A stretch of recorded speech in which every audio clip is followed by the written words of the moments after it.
to the spiritual law of um, what actually differentiate between corporality and spirituality. So one of the definitions of spirituality is one body in different time, in different state. Now, time is not only an invitation from higher; it's a process. It suggests that there is a process going on from that is being led, or it's by the providence of the higher intelligence.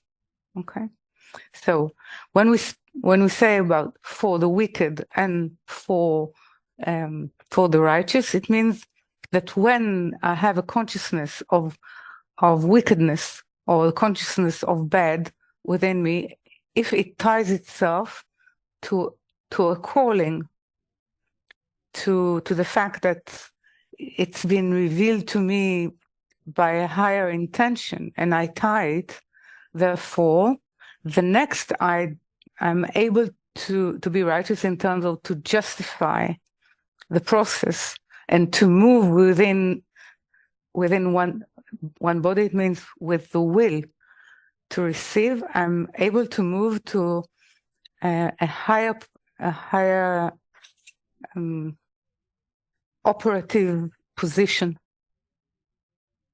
because I'm able to operate closer, because I have a reformed screen and a reformed intention, which has in it the intelligence of the higher. So for the wicked, it's for me to reveal my wants, that which is not yet fully devoted to the purpose of my spirit, where I form a sort of a barrier, where I'm myself a barnacle, when I am sort of the dark part that does not allow the light to extend itself. And then when it reforms, it opens, and it brings a new allowance. So when it brings a new allowance, I'm in a form of righteous. So it's okay. So it's different stages within the working person, within spirituality. But when we move, usually we read it from a corporal standpoint. And corporal standpoint is that there are two different people. One is righteous, two different bodies. One is righteous and one is let's say wicked or bad, but they operate in under the same time. And this is corporality. When I blame everyone else. So why actually we're saying that we are including ourselves with what is happening outside? Then, because we bring it to be one body, which in one hand express the simile in ourselves, the wicked simile in ourselves that we bring into the next stage of being righteous. So Rivka, her base platform is actually the base platform of Abraham and Sarah, because it's the same family. Yeah, it's a will that was through time was excavated for sparks that can build actually the will, a reformed will, or a will that is able to carry light.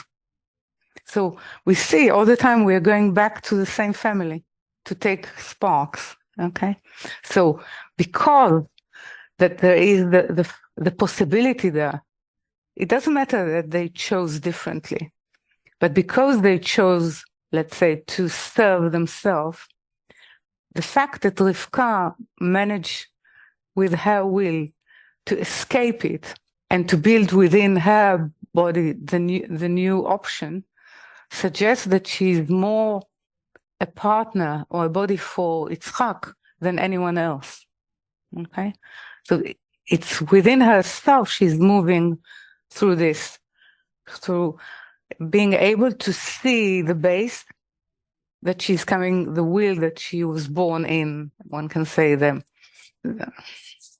ecology, and to be able actually to move out of it and to be grateful for it, because she knows that it's not by her own power, but something is waiting there. It's as though she's not surprised that there is a messenger coming to take her away from it, because it's like Abraham made the first move from Ur Kasdim to Haran, and then there was a revelation. It was almost expected. So Rivka is moving away. She's coming to the well of light, okay, to water, or to quench the thirst, but through graces. And then it's quite clear that you will hear, "Go hence." Yeah, that sort of the order to move away, and where to move away. So it's repeating itself on a different level, and it's creating.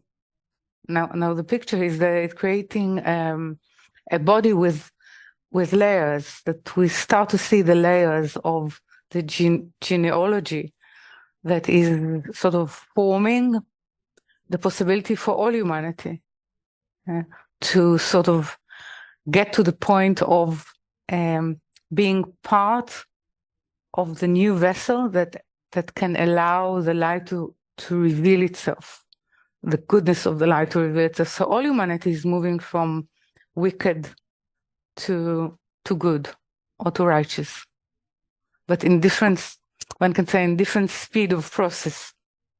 When you speak of wicked, are you speaking of bad or evil? Bad. Evil is something different. So wicked is not Rasha. Wicked can be Rasha, and bad could be Ra, but evil is Roa, something else. So there are different. Roa, or evil, is not within. It's not within the scope of what humans should go through. It's outside the borders. Okay. So it's not that humanity did not express evil, but when it expressed evil, we know that this is the limit, that we should not go there. Okay. It's as though what it leaves for itself even does not have any redemption factor to it, but what it leaves in us is the redemption factor of an immunity system to it, the ability to identify it and to deny it, like an immunity system within the body. Okay, and this is if you like, the purpose or the duty of the fact that evil exists, right? Is to mark what we need to not go beyond. It's the border. It's the creation. Wicked is the purpose of creation, but not evil.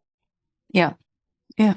So wicked is still within the plan of work. Yeah, it's within the nature of misusing or abusing the will to receive to oneself, but it's an abuse that still can be redeemed. We can still learn from it. We can still turn it over. Yeah. It sometimes even gives us a deeper understanding of who we truly are. Okay, it's the way we wait. Actually, wicked is usually a very, very accurate description of how humanity use the will to receive to oneself, or the will to receive. Okay, so we can call it wicked when I can discern and understand that I abuse the will to receive, and when I realize it, then I can turn it. So it's a stage, the recognition of it, being conscious of it, understanding that it's happening through providence, that something cares enough for me to reveal it to me. So if I complain, I detach myself. If I act upon it as being grateful, this is why he's saying that if a person is going to pray, meaning he's in need, first you need to to set the state of being grateful to the fact that there is an ecology space that was given to him to call for a rapport, for a true connection, for a true need. So we start with it's a bit part of let's say of surrender. When you act truly, when you get into it, we should be grateful that there is an opportunity for us to ask, to be allowed in. Yeah, so yeah. It's this is what he's trying to say, or trying to sort of elaborate on the Zohar, which has an article, a specific article that speaks about prayer, cry, and tear. Yeah, meaning state of composing the state of prayer. And we think prayer is it's a state with actually with 3 lines in it, with 3 states in ourselves. It's not something that we take and we read. It's not something that it's a whole complex states that we move through, that the title of all of it is called prayer. Okay. But gratitude and that is what Sarah is giving us. But gratitude is necessary. Gratitude is absolutely necessary because we need to start from the right. Yeah. If you don't start with the recognition of, and you say, well, I brought myself to this possibility. I created this possibility. You're out of the language. You're out of the ability to have a common language with a higher. Perfect. Yeah. So gratitude is the right side of admitting that something cares for me. Yeah. And being grateful for it if we can, or at least if we cannot be grateful, at least to note it to ourselves that this is the base. And then you know that you are not able to be grateful. So it's another stage of growing it. Okay. So this is what I'm saying. It's a live happening prayer. Yeah.